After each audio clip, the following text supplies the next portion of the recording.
Graham has already mentioned the fact that there wasn't really a lot of news to that message. And obviously you and I, as people who follow sort of provincial politics, would have recognized that.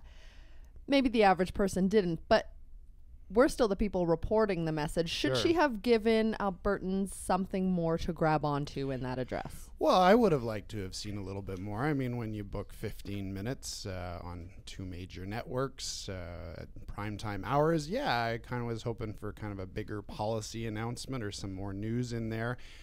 Something worthy of Albertans taking the 15 minutes out of their day, out of their evening.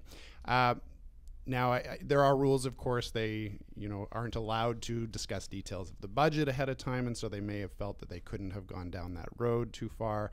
And of course, as others have mentioned, most Albertans don't know a lot of this stuff. They probably heard it in bits and pieces, and some of those bits and pieces have probably come from the opposition, not painted in the most flattering light.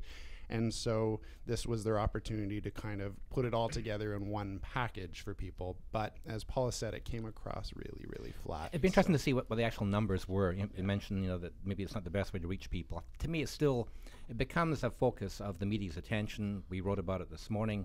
I think it'd be interesting to see what the actual numbers were for the audience numbers for the. It's interesting because certainly when I was being cynical about this on Twitter and Facebook, as I was last night. You cynical? Me cynical. I just called Graham cynical. That was mean. I'm cynical.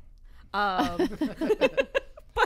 it's I'm a skeptic. All right, but when I was trash talking the production values of the video last night, I certainly got a lot of pushback from Rachel Notley supporters and NDP supporters saying, that this was a great message and that I was being, a mean girl. I think the strategy here is not a bad one. I've been saying for weeks that Notley needs to reach out to people and demonstrate that she understands the pain and the fear that Albertans who've lost their job are feeling. And I think she did that effectively last night.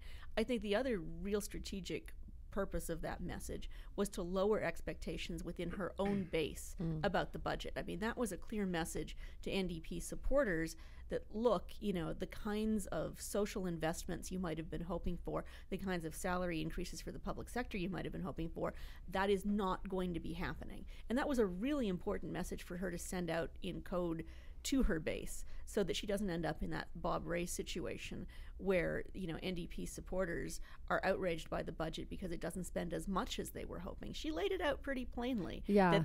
That this is not a budget that's going to be full of candies and presents for people. So obviously